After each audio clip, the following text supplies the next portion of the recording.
आहोत। तो क्षण, तो दिवस पाहण्यासाठी आपल्या पूर्वजांनी ज्या पवित्र कार्यामध्ये प्राणाची आहुती दिलेली आहे, ती पवित्र वेळ, पवित्र काळ आता जवळ येतो आहे। मी कशाविषयी बोलतो आपल्या लक्षात आलं असेल की येत्या 22 जानेवारीला श्रीरामचंद्र प्रभूंचं भव्य दिव्य असं मंदिराचं बांधकाम पूर्ण झालंय आणि त्या मंदिरामध्ये मर्यादा पुरुषोत्तम रामचंद्र प्रभूंची प्राण प्रतिष्ठा आता त्या ठिकाणी होणार आहे। म्हणून आपण सर्वजण भाग्यवान आहोत की हा क्षण, याची देही आणि याची डोळा आपण पाहत आहोत।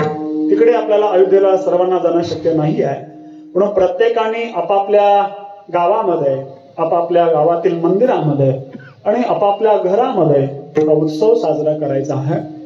भगवान परमात्मा ज्या दिवशी विराजमान होते त्या दिवशी आपल्या घरासमोर सुंदर अशा रांगोळ्या काढल्या जाव्यात।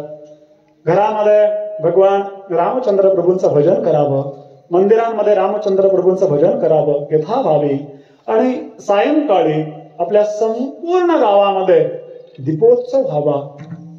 जणू काय दिवाळीच आहे आणि खऱ्या अर्थानं तो ती दिवाळीच आहे। झाले राम राज्य काय ओढ्यासी, धरणे धरी पीक गाई ओळव्या म्हैसी। राम वेळो वेळा मी गाऊ वे, दलिता पांडिता जीविता गे बाई। हा आनंदाचा क्षण आहे, पण या क्षणाचा सगळ्यांनी उत्सव साजरा केला पाहिजे। आपल्या घराला कसं सजवलं पाहिजे? सजा दो घर को गुलशन सा, सजा दो घर को गुलशन सा।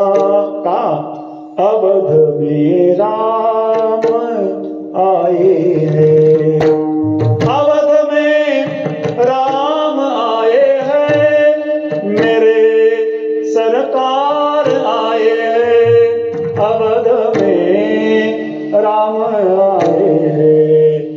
बने सजे कुटिया भी दुल्हन सी, अवध में राम आए हैं। त्या दिवशी सर्वांना विनंती आहे, हा उत्सव सर्वांनी घराघरामध्ये, गावागावामध्ये मोठ्या प्रमाणामध्ये साजरा करायचा आहे आणि त्याचा आनंद सर्वांनी घ्यायचा आहे। झालेली सेवा सद्गुरूचरणी समर्पित करून या ठिकाणी